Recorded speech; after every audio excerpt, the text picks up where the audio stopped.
नमस्ते दोस्तों, साइंस के शौकीनों। आज हम येलोस्टोन नेशनल पार्क और नासा के रहस्यमयी कनेक्शन में गोता लगा रहे हैं।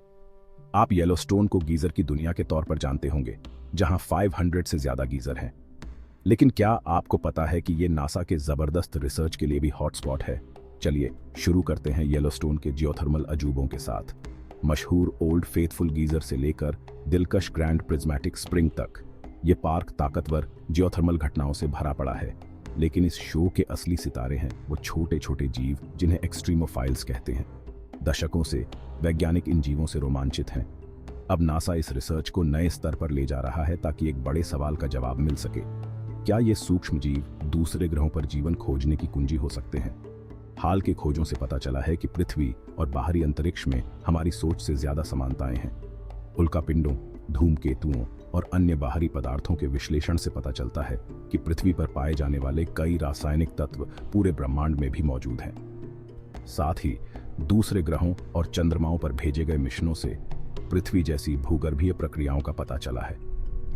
आप सोच रहे होंगे, रासायनिक यौगिकों को खोजने में क्या बड़ी बात है? खैर, यहीं से बात दिलचस्प हो जाती है। नासा पृथ्वी को भविष्य के अंतरिक्ष अन्वेषणों के लिए एक प्राकृतिक प्रयोगशाला के रूप में देखता है। इसीलिए येलोस्टोन में उनकी इतनी दिलचस्पी है। तो नासा इस प्राचीन रहस्यमयी जगह में क्या खोज रहा है? पहले नासा के काम को समझते हैं।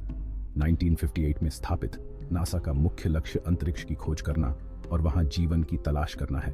उन्होंने अंतरिक्ष यात्रियों, रोबोटिक अंतरिक्ष यान और हबल और जेम्स वेब स्पेस टेलीस्कोप जैसे शक्तिशाली टेलीस्कोप भेजे हैं। 6 जून 2024 को नासा के जेम्स वेब स्पेस टेलीस्कोप ने एक युवा तारे ISO 147 के बारे में एक रोमांचक खोज की। टेलीस्कोप ने एक प्रोटोप्लैनेटरी डिस्क में कार्बन युक्त अणुओं का अब तक का सबसे समृद्ध संग्रह पाया। इससे वैज्ञानिकों को उन डिस्क की केमिस्ट्री समझने में मदद मिलती है जहां ग्रह बनते हैं। अब नासा को येलोस्टोन में क्यों दिलचस्पी है? येलोस्टोन की अनूठी भूगर्भीय और पर्यावरणीय विशेषताएं इसे एक आदर्श टेस्टिंग ग्राउंड बनाती हैं। पार्क के हाइड्रोथर्मल सिस्टम जैसे ग्रैंड प्रिज्मेटिक स्प्रिंग एक्सट्रीमोफाइल्स का घर है। नासा इन एक्सट्रीमोफाइल्स का अध्ययन करता है ताकि ये समझ सके कि दूसरे ग्रहों या चंद्रमाओं के कठोर वातावरण में जीवन कैसे जीवित रह सकता है। उदाहरण के लिए, येलोस्टोन का गर्म अम्लीय पानी बृहस्पति के चंद्रमा यूरोपा की स्थितियों के समान हो सकता है। इन येलोस्टोन सूक्ष्म जीवों का अध्ययन करके नासा अंतरिक्ष में अन्य चरम वातावरण में संभावित जीवन रूपों के बारे में जान सकता है। वे जैव हस्ताक्षरों में भी रुचि रखते हैं, इस बात के सबूत कि वहां कभी जीवित चीजें थीं। इससे नासा को दूसरे ग्रहों पर पिछले या वर्तमान जीवन के संकेतों की पहचान करने में मदद मिलती है। अंत में, येलोस्टोन नई तकनीकों और उपकरणों के परीक्षण के लिए एक आदर्श जगह है। ये दूर दराज है, ऊबड़ खाबड़ है और यहाँ दूसरे ग्रहों की तरह चरम स्थितियां हैं। येलोस्टोन में उपकरणों का परीक्षण करके नासा सुनिश्चित करता है कि उनकी मशीनें अंतरिक्ष अन्वेषण के लिए तैयार हैं।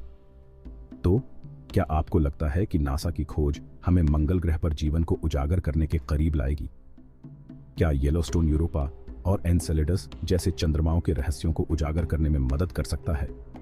अपने विचार नीचे कमेंट में बताएं। अगर आपको यह वीडियो पसंद आया है तो नासा के अंडर वाटर प्रोजेक्ट पर हमारा दूसरा वीडियो देखें। देखने के लिए शुक्रिया।